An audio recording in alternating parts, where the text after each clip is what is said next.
A Guerra de Troia já consumia quase 10 anos de batalhas. Os maiores reis da Grécia haviam reunido seus exércitos para recuperar Helena, levada para Troia pelo príncipe troiano Paris. Milhares de homens já haviam morrido. Heróis haviam conquistado cidades inteiras durante o conflito. Mas, curiosamente, a Ilíada não começa contando como a guerra começou. Ela também não começa falando do famoso cavalo de Troia. Homero escolhe iniciar sua epopeia em um momento muito específico, quando o orgulho de dois homens coloca em risco todo o exército grego. Esse momento daria origem ao tema central da obra, a ira de Aquiles. No acampamento dos aqueus, nome pelo qual Homero frequentemente chama os gregos, chega um velho sacerdote chamado Crises. Ele era sacerdote de Apolo. Sua filha Criseida havia sido capturada pelos gregos durante uma expedição contra as cidades aliadas de Troia e entregue como prêmio de guerra ao comandante supremo dos aqueus, Agamenon. Crises não chega exigindo sua filha. Ele leva ouro suficiente para pagar o resgate e suplica humildemente diante dos chefes gregos. Erguendo as insígnias sagradas de Apolo, pede que respeitem o deus e devolvam a jovem. Todos os guerreiros presentes concordam. Todos, exceto Agamenon. Dominado pelo orgulho, ele humilha o velho sacerdote diante de todo o exército. Manda que desapareça imediatamente e ainda ameaça matá-lo caso volte novamente. Crises parte em silêncio, mas antes de deixar o acampamento, dirige-se à praia e faz uma oração, não aos homens, mas ao Deus que serve. Apolo escuta a oração. O deus desce do Olimpo com um arco de prata nas costas. À medida que caminha, suas flechas tilintam. Primeiro morrem os animais, depois começam a cair os soldados. Durante 9 dias, as flechas invisíveis de Apolo espalham uma peste devastadora pelo acampamento grego. Fogueiras queimam continuamente para cremar os mortos. Nenhum guerreiro consegue deter a doença. Não se trata de uma epidemia comum. É um castigo divino. Percebendo que todo o exército seria destruído, Aquiles convoca uma assembleia. Ele pede que consultem um adivinho para descobrir por que Apolo está castigando os gregos. O escolhido é Calcas, o mais respeitado adivinho do exército. Antes de revelar a verdade, Calcas demonstra medo. Ele sabe que a resposta desagradará Agamenon. Aquiles então promete protegê-lo. Somente depois dessa garantia, Calcas fala: Apolo está irado porque seu sacerdote foi ofendido. Enquanto Criseida permanecer no acampamento, a peste continuará. Existe apenas uma solução. A jovem deve ser devolvida ao pai, sem exigir qualquer resgate, acompanhada de um grande sacrifício em honra ao deus. Ao ouvir isso, Agamenon explode de raiva. Aceita devolver Criseida, mas exige uma compensação. Segundo ele, um rei não pode ficar sem seu prêmio de guerra enquanto todos os outros mantêm os seus.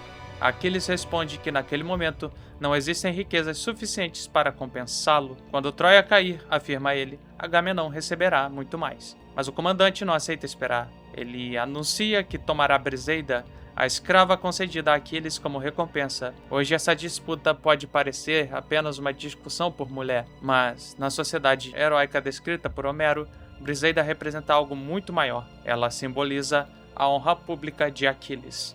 Retirá-la significa declarar diante de todo o exército que o maior guerreiro dos gregos vale menos do que seu próprio comandante. É uma humilhação.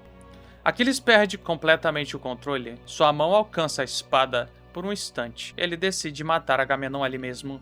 Nesse momento, Atena aparece, invisível para todos, exceto para Aquiles. Enviada por Hera, a deusa segura seus cabelos dourados e ordena que contenha sua ira. Aquiles obedece, mas apenas parcialmente. Ele guarda a espada e substitui a violência por palavras ainda mais cortantes. Insulta Agamenon diante de toda a assembleia e anuncia que jamais voltará a lutar pelos gregos. Esse momento muda completamente o rumo da guerra. A partir daqui, a ausência de Aquiles se tornará a maior vantagem dos troianos. Pouco tempo depois, mensageiros enviados por Agamenon chegam à tenda de Aquiles. Eles não desejam estar ali. Sabem que estão diante do maior guerreiro do mundo. Mesmo assim, cumprem a ordem. Briseida é levada. Aquiles não reage, não porque tenha aceitado a humilhação, mas porque sua decisão já estava tomada. Ele abandonaria a guerra. Sozinho à beira-mar, Aquiles chora. Então chama sua mãe, Tétis, uma ninfa marinha e divindade do mar. Ela emerge das águas para ouvir o filho.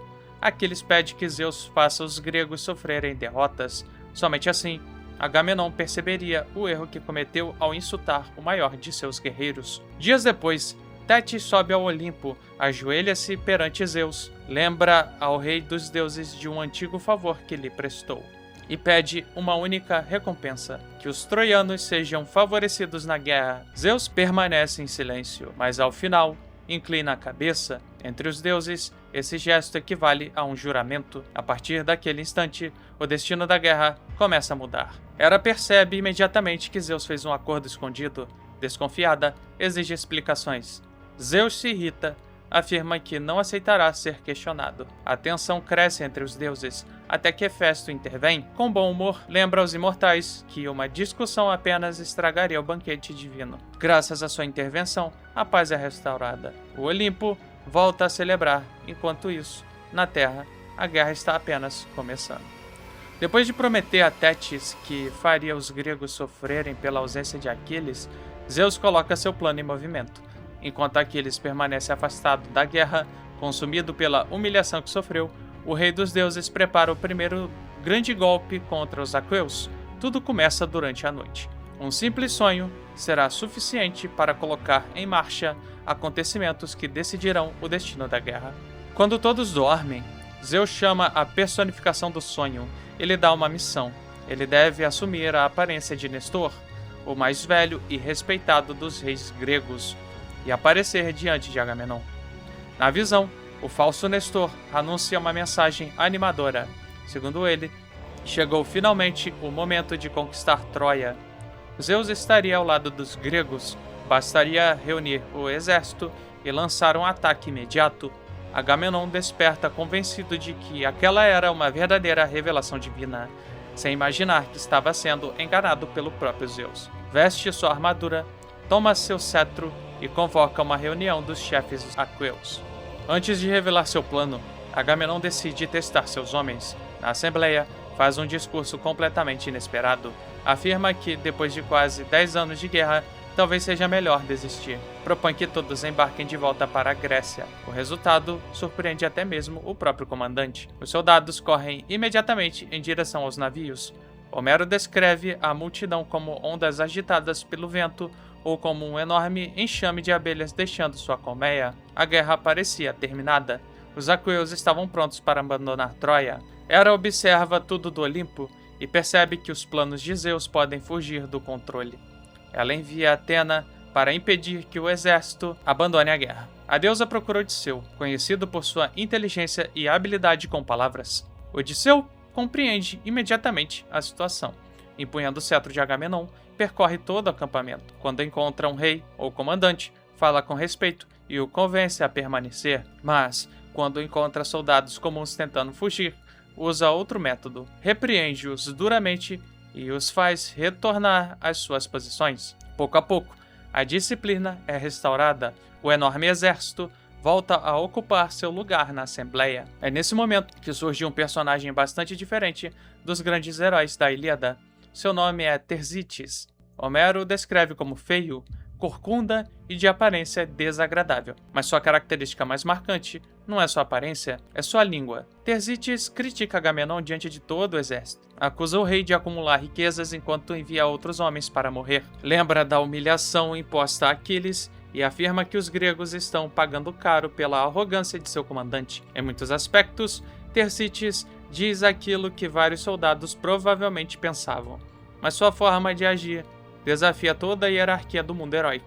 Odisseu interrompe seu discurso com um cetro, golpeia Thersites diante de todos. Os soldados riem da cena. A autoridade dos reis é restaurada. Mesmo quando o homem fala algo verdadeiro, desafiar publicamente seus superiores é visto como um ato inadmissível. Depois de restaurar a ordem, Odisseu dirige-se ao exército. Recorda uma antiga profecia. Anos antes, durante um sacrifício, uma serpente enviada por Zeus devorara 8 filhotes de pardal e, em seguida, a própria mãe. Logo depois, transformara-se em pedra. Calcas interpretara aquele prodígio. Os gregos lutariam durante 9 anos. Somente no 10º conquistariam Troia. Odisseu lembra aos soldados que essa profecia está prestes a se cumprir. Depois de tantos anos de sofrimento, desistir agora significaria perder todo o esforço realizado. Suas palavras reacendem o ânimo do exército. Os guerreiros voltam a desejar a batalha. Antes de marcharem para o combate, Agamenon oferece um grande sacrifício aos deuses. Todos os principais chefes gregos participam da cerimônia.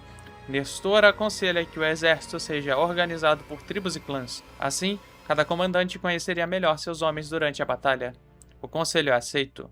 Começam então os preparativos para o maior avanço grego desde o início da guerra. A parte final do segundo canto é conhecida como Catálogo das Naus. À primeira vista, ela pode parecer apenas uma enorme lista de navios, cidades e comandantes, mas para os gregos antigos tinha enorme importância. Homero registra praticamente todos os povos que participaram da expedição contra a Troia. Cada reino é apresentado com seu líder, sua região de origem e o número de embarcações enviadas. Entre eles estão Agamenon, o rei de Micenas, Menelau, rei de Esparta, Nestor, de Pilos, Diomedes, de Argos, Ajax, filho de Telamon, Idomeneu, de Creta, e Odisseu, rei da pequena ilha de Ítaca. Ao todo, a tradição registra mais de 1000 navios reunidos sob o comando dos aqueus. Na sequência, Homero também apresenta os principais aliados dos troianos. Príamo continua sendo o rei de Troia, Heitor lidera seus maiores guerreiros, e diversos povos da Ásia Menor unem forças para defender a cidade. Dessa forma, o poeta mostra que a guerra não envolve apenas gregos e troianos, ela mobiliza praticamente todo o mundo conhecido pelos antigos. Os dois maiores exércitos do mundo antigo finalmente marcham um contra o outro. Os gregos avançam em silêncio, cada guerreiro sabe exatamente qual é o seu lugar na formação. Do outro lado, os troianos gritam, conversam e batem suas lanças contra os escudos, enchendo a planície com o barulho da guerra. Homero faz questão de destacar esse contraste. Os aqueus são disciplinados, os troianos são impetuosos. Tudo indica que uma batalha gigantesca está prestes a começar, mas o único homem muda completamente o rumo dos acontecimentos. Seu nome é Paris, o príncipe cuja decisão desencadeou toda a guerra de Troia. Vestindo uma pele de leopardo sobre os ombros, carregando o seu arco e 2 lanças, Paris avança à frente do exército troiano. Com arrogância, desafia qualquer guerreiro grego para um combate individual. Ele quer provar seu valor diante dos 2 exércitos, mas alguém aceita imediatamente. Menelau, o rei de Esparta, marido de Helena, o homem que teve sua esposa levada por Paris anos antes. Ao enxergar Menelau avançando em sua direção, algo inesperado acontece. Toda a coragem de Paris desaparece. Ele recua, esconde-se entre os soldados troianos. O mesmo homem que havia provocado um duelo agora tenta evitá-lo. Quem presencia essa cena é Heitor, o maior guerreiro de Troia, seu irmão. Heitor fica indignado diante de todo o exército, chama Paris de belo apenas por fora. Diz que seria melhor que jamais tivesse nascido. Afirma que sua beleza trouxe apenas sofrimento para Troia. Enquanto outros arriscam a própria vida defendendo a cidade, Paris recua diante do homem que mais deveria enfrentar. É uma das críticas mais duras feitas por Heitor durante toda a Ilíada. Envergonhado, Paris finalmente aceita lutar, mas propõe uma solução. Em vez de milhares de homens morrerem, ele e Menelau decidirão a guerra em um único combate. Quem vencer ficará com Helena e seus tesouros. Os demais poderão fazer a paz. Heitor leva a proposta aos gregos. Menelau aceita imediatamente. Agamenon também concorda. A ideia parecia perfeita. 2 homens resolveriam um conflito que já consumia quase uma década. Ambos os exércitos interrompem os preparativos para a batalha. Sacrifícios são realizados. Juramentos são feitos diante dos deuses. Se alguém quebrasse aquele acordo, sofreria a ira divina. Pela primeira vez em muitos anos, a paz parecia possível. Enquanto isso, dentro de Troia, a deusa Íris assume a aparência de Laódice e procura Helena. Ela anuncia que o duelo entre Paris e Menelau decidirá seu destino. Helena sobe até as portas ceias. Ali encontra o rei Príamo, acompanhado pelos anciãos de Troia. Quando Helena aparece, ocorre uma passagem extremamente famosa. Os velhos conselheiros observam sua beleza e dizem que não é de se admirar que gregos e troianos tenham suportado tanto sofrimento por uma mulher tão extraordinária. Mas logo acrescentam, ainda assim, ela deveria voltar para casa, porque sua presença continua trazendo desgraça para ambos os povos. É um comentário importante.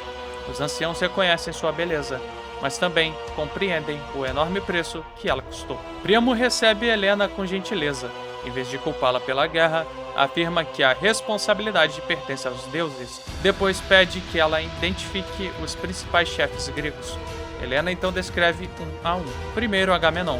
Ela destaca sua imponência e autoridade como comandante supremo dos aqueus. Depois aponta Odisseu, conta que sua aparência simples escondia uma inteligência extraordinária. Lembra como ele havia visitado Troia anos antes em missão diplomática, impressionando todos com sua habilidade para falar. Em seguida, identifica Jax, enorme como uma torre entre os soldados. Mas, enquanto observa o exército, Helena procura dois rostos que nunca encontra: Castor e Pollux, seus irmãos. Ela acredita que eles simplesmente decidiram não participar da guerra. O que ela ainda não sabe é que ambos já morreram em Esparta. É um dos momentos mais melancólicos do canto. Príamo desce até a planície para testemunhar os juramentos, mas antes do combate começar, admite que não suportaria assistir caso um de seus filhos morresse. Retorna então para Troia. O duelo começa. Paris lança sua primeira lança. Ela atinge o escudo de Menelau, mas não consegue atravessá-lo. Menelau responde. Sua lança perfura o escudo de Paris, atravessa sua armadura e rasga suas vestes. Paris escapa por muito pouco. Em seguida, Menelau saca a espada. Ela se quebra ao atingir o capacete do príncipe troiano. Mesmo assim, o rei de Esparta não desiste. Segura Paris pelo elmo e começa a arrastá-lo em direção ao exército grego. Tudo indica que a guerra finalmente terminará. Mas os deuses ainda não terminaram de agir. Afrodite, protetora de Paris, intervém. A deusa rompe a correia do capacete. Paris escapa das mãos de Menelau. Num instante, Afrodite envolve o príncipe em uma névoa e o transporta para dentro de seus aposentos, longe da batalha, longe da derrota e da morte. Em seguida, a deusa vai até Helena, ordena que ela se junte novamente ao marido troiano. Helena percebe imediatamente que está diante de uma deusa. Ela resiste, critica Paris por sua covardia. Chega a sugerir que Afrodite deveria casar-se com ele, já que o protege tanto. Mas a deusa a ameaça. Se continuar desobedecendo, perderá sua proteção. Sem alternativa, Helena vai ao encontro de Paris. Ali, o príncipe age como se nada tivesse acontecido. Não fala de derrota, não demonstra vergonha. Pensa apenas em recuperar a esposa. Enquanto isso, Menelau percorre o campo de batalha procurando seu adversário. Não o encontra em lugar algum. Agamenon então proclama diante dos dois exércitos aquilo que todos acabaram de testemunhar. Menelau venceu o combate. Segundo os juramentos realizados, Helena deveria ser devolvida aos gregos. A guerra deveria terminar, mas os deuses têm outros planos, e Troia ainda está destinada a cair. Zeus provoca Hera perguntando se realmente deseja destruir Troia, já que Menelau venceu. Na verdade, Zeus sabe exatamente qual será sua resposta. Hera odeia Troia por causa do julgamento de Paris, quando o príncipe concedeu a maçã dourada a Afrodite em vez de escolhê-la como a mais bela. Atena compartilha o mesmo ressentimento. Esse é um excelente momento para relembrar rapidamente esse episódio para quem não viu o prólogo da Guerra de Troia. Caso desejem um vídeo sobre esse tema, comentem aí embaixo. Essa é uma passagem muito interessante. Zeus praticamente diz: se você quer tanto destruir Troia, tudo bem, mas quando eu quiser destruir uma cidade querida por você, não reclame. É um acordo político entre os próprios deuses. Isso mostra que até Zeus precisa negociar dentro do Olimpo. É um detalhe que muita gente ignora. Atena assume a aparência de Laoto. Aqui vale apresentar rapidamente o personagem. Pândaro não é troiano. É um arqueiro lício, aliado de Troia. Atena desperta sua ambição. Ela promete fama eterna caso consiga matar Menelau com uma única flecha. Sem perceber que está sendo manipulado por uma deusa, Pândaro quebra o juramento. Essa cena merece bastante dramatização. Pândaro prepara cuidadosamente o arco. Homero descreve cada movimento, a tensão cresce, a flecha é disparada. Parece certeira, mas Atena desvia sua trajetória no último instante. A flecha apenas fere Menelau. Ao ver o sangue do irmão, Agamenon acredita que ele morrerá. Não apenas lamenta a possível perda de Menelau, ele teme as consequências políticas. Os gregos seriam obrigados a voltar para casa sem cumprir seu juramento. Troia permaneceria de pé. Menelau, porém, tranquiliza o irmão. O ferimento é superficial. Macaon, famoso médico e filho de Asclépio, trata imediatamente da ferida. Agora não há mais possibilidade de paz. Os tratados foram quebrados. Os exércitos retomam suas posições. Agamenon percorre as fileiras. Esse trecho revela muito da personalidade dele. Ele elogia os guerreiros corajosos, repreende os indecisos, incentiva cada comandante. É um verdadeiro discurso de comandante antes da batalha. A partir daqui, a guerra passa a ser em larga escala. Não existe um único herói, existe um campo inteiro em movimento. Os escudos se chocam, as lanças quebram, homens caem dos dois lados. Apolo percorre as linhas troianas, incentivando seus aliados. Lembra-lhes que Aquiles continua fora da guerra. Sem o maior guerreiro grego, existe esperança de vitória. Essa lembrança aumenta a coragem dos troianos. A trégua havia terminado, o juramento fora quebrado, e aquilo que poderia ter encerrado a guerra de Troia transformou-se novamente em um banho de sangue. De um lado, os aqueus avançavam com seus guerreiros, do outro, os troianos resistiam sob a proteção dos deuses. E, pouco a pouco, a planície diante de Troia começava a mudar de aparência. Os gritos dos combatentes se misturavam ao choque das armas. Homens tombavam, heróis encontravam a morte, e seus corpos permaneciam espalhados pelo campo de batalha. A guerra que poderia ter terminado com um único duelo continuaria. E agora não haveria mais tratados, juramentos ou promessas capazes de impedir o massacre. A guerra de Troia estava novamente em chamas.